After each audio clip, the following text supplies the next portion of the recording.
बिस्मिल्लाहिर्रहमानिर्रहीम, अस्सलामु अलैकुम। मैं हूं अवैस बशीर। अल्हम्दुलिल्लाह आज 17 रमज़ानुल मुबारक यानी जंग बदर आज के दिन हुई। जंग बदर 17 रमज़ानुल मुबारक, जंग बदर आज जंग बदर का मार्का हुआ था। मैंने उलमा किराम से सुना कि इस दिन को यौमुल फुरकान भी कहा जाता है। क्यों? क्योंकि फुरकान का मतलब है फ़र्क करने वाला, तफरीक से निकला है। ये यौमुल फुरकान तफरीक से निकला है, यानी अगर इन तमाम हालात की सिचुएशन में इसको देखें तो हक और बातिल में फ़र्क करने वाला यौमुल फुरकान इसलिए कहा जाता है कि हक और बातिल में फ़र्क आज के दिन हुआ था। 17 रमज़ानुल मुबारक जंग बदर का वाक़या, जो कि इस्लाम की पहली लड़ाई थी। आपके जहन में रहे कि इस्लाम की पहली लड़ाई थी।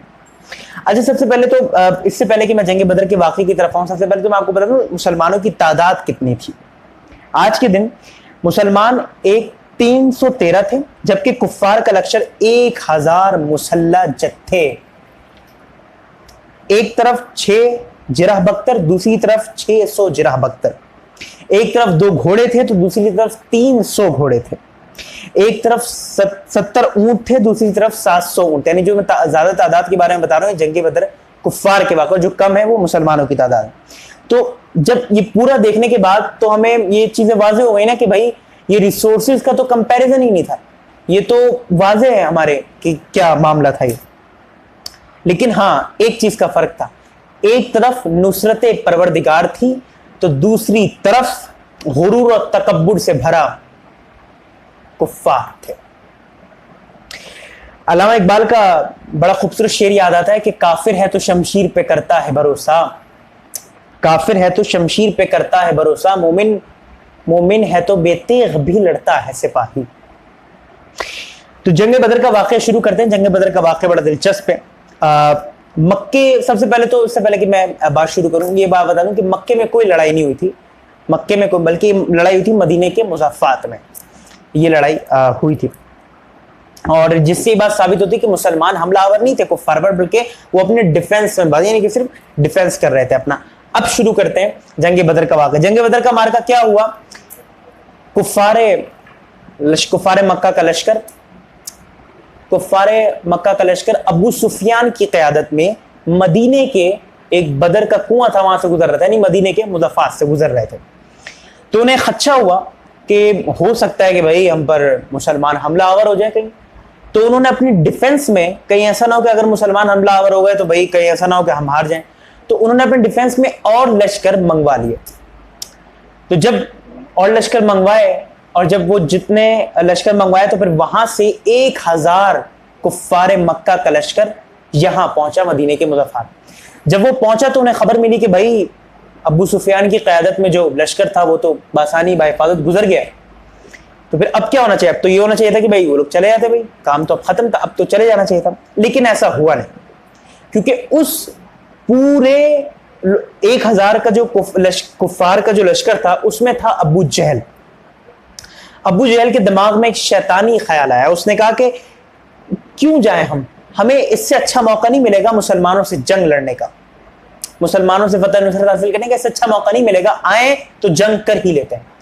उसने कहा हमारे पास जिरा बख्तर है, हमारे पास घोड़े हैं, हमारे पास शमशीर है, हमारे पास ये, हमारे तीर, तमाम चीजें, तो क्यों ना आज हम जो है लड़ कर ही जाए, मुसलमानों से जंग करके जाए।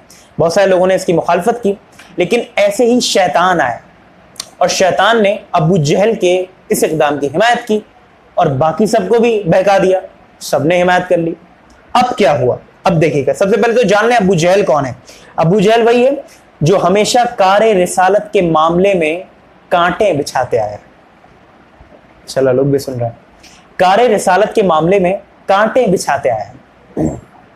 और अबू जहल नबी करीम सल्लल्लाहु अलैहि वसल्लम से पहले अबुल हिकम के नाम से मशहूर था, हिकमत का बाप। लेकिन जब नबी करीम सल्लल्लाहु अलैहि वसल्लम के मुकाबले में आया, अब अबू जहल के नाम से मशहूर हो गया, जहालत का बाप। तो शुरू करते हैं, मार्का क्या हुआ। यहां से मुसलमानों की लीड कर रहे हैं खुद सरवर कायनात किश्वर कौनैन, मेरे आपके आका मोहम्मद मुस्तफ़ा सल्लल्लाहु अलैहि वसल्लम। अबू जहल जंग जारी है। इस जो मार्का था, इसमें कौन कौन शहीद हुए? उतबा बिन रबी, शीबा बिन रबी, वलीद बिन उतबा और अबू जहल भी इसी मार्के में मारे गए थे। अच्छा, ये सब तो नाम बहुत कम लोगों ने सुना, लेकिन अबू जहल का नाम बड़ा सुना है। नबी करीम सल्लल्लाहु अलैहि वसल्लम को बहुत सताया है, आपके बहुत सारे मौजज़े देखने के बाद भी आप पर ईमान नहीं लाया वो शख्स।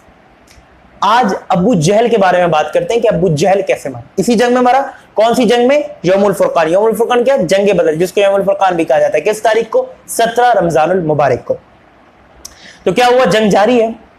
जंग जारी है। दो कमसिन बच्चे माज और मऊस, माज और मऊस ये जंग में आए और साहबा से पूछा कि अबू जहल कहां है? साहबा ने बताया वो सामने अबू जहल। तो ये बच्चे इस भड़कती जंग में अपनी जानों की परवाह किए बगैर अबू जहल की जानिब बढ़ दिए। जब ये बड़े तो अबू जहल तो सोच रहा था कि भाई मैं तो अरब के कबीले का सरदार हूं, मेरे मुकाबले में तो कोई बड़ा आएगा। लेकिन अबू जहल क्या देखता है कि दो कमसिन बच्चे आ रहे हैं जिनका नाम माज और मऊज है, और वो बच्चे उसके सामने आके खड़े हुए, और इससे पहले कि अबू जहल कुछ करता, उन बच्चों ने अबू जहल पर हमला कर दिया, यानी उसके पांव पर हमला किया। और ये हमला इतनी जोरदार था कि जिसकी वजह से अबू जहल जमीन बोस हो गया, यानी गिर गया। अब क्या हुआ? अबू जहल गिरा तो पीछे हजरत अब्दुल्ला बिन मसूद बच्चों के पीछे खड़े थे, उन्होंने फौरन तलवार निकाली और अबू जहल के मारने लगे। तो अबू जहल ने क्या कहा कि अबे ओ अब्दुल्ला बिन मसूद, तू मुझे मारेगा? अबू जहल को, अबू जहल तो हम कहते हैं यानी मुझे अरब के कबीले के सरदार को तू मारेगा? तू एक मामूली से चराहा। ये गुरूर तकब्बुर का आलम था मौत के वक्त भी अबू जहल का। तो अब्दुल्ला बिन मसूद ने कहा हाँ। तो अबू जहल जब समझ गया कि भाई अब तो मरना ही है, अब तो कोई चारा है नहीं, तो उसने कहा अच्छा चल, अगर मेरे मुकद्दर में ये है ना तो मेरी गर्दन को जरा कंधे के पास से जुदा करना, ताकि जब और मकतूलीन में मेरा सर जाए ना तो मैं सबसे जरा मुमताज नजर आऊं। जब रसूल अल्लाह के सामने सर जाए तो मैं जरा मुमताज नजर आऊं। तो अब्दुल्ला बिन मसूद ने कहा कि तू कैसा है, तेरे अंदर अभी भी तू रहम नहीं मांग रहा अभी भी? बस उसके बाद क्या हुआ? अबू जहल को का सर धड़ से अलग किया गया। हाँ, अब्दुल्ला, एक बात याद आ गई, थैंक यू। अब्दुल्ला बिन मसूद ने कहा कि ठीक है, तेरी तकब्बुर और रौनक का ये आलम, मफहूम के मुताबिक तकब्बुर और रौनक का ये आलम है, अब मैं तेरी गर्दन को तेरी मुंह के पास से जुदा करूंगा ताकि उन तमाम मकतूलिन में भी तेरा सर छोटा नजर। और अब इस तरीके से हजरत अबू जहल इस जंग में मारा गया। और इससे हमें पता चला कि तकब्बुर रौनत एक ऐसी बीमारी जिसकी ख्वाहिश मौत के बाद भी मुकम्मल नहीं होती। इस नतीजे में जंग जारी रही। उसके बाद बहुत सारे लोग इसमें मारे गए, जिसमें से 70 अफराद जंगी कैदी बने कुफारे मक्का के लश्कर के, और उसके बाद फिदिये की रकम के बाद उन्हें छोड़ दिया गया। और जिनके पास फिदिये की रकम नहीं थी उनको सरकार दो आलम सल्लल्लाहु अलैहि वसल्लम ने कहा कि परेशान मत हो, जिनके पास नहीं है वो इस फिदिये की रकम के एवज अगर मुसलमानों के बच्चों को पढ़ा दें तो हम इसके एवज उन्हें छोड़ दें। ये रसूलुल्लाह सल्लल्लाहु अलैहि वसल्लम फरमाते हैं, यानी तालीम पर इतना जोर दिया गया। तो हमें चाहिए कि अल्लाह ताला हम सबको हमेशा इस्लाम के लिए जिहाद में सबसे आगे रहने की तौफीक अता फरमाए। जंग बदर का चूंकि वाक़या बड़ा तवील है, बहुत सारे लोगों की शहादत और सब हुई, लेकिन चूंकि अबू जहल के नाम हमने बहुत सुना था, तो आज मैंने अबू जहल की शहादत का आपको माज़अल्लाह अबू जहल कैसे मरा ये मैंने आपको इस बात के बताया। उम्मीद है आपको वीडियो पसंद आई होगी। इंशाअल्लाह 21 रमजानुल मुबारक को हजरत अली मुर्तज़ा शेर खुदा करमल्लाहु तआला वजहुल करीम की शहादत का तज़किरा करेंगे इंशाअल्लाह। तब तक के लिए अपना ख्याल रखिए। इस शेर पर इख्तिताम करता हूं कि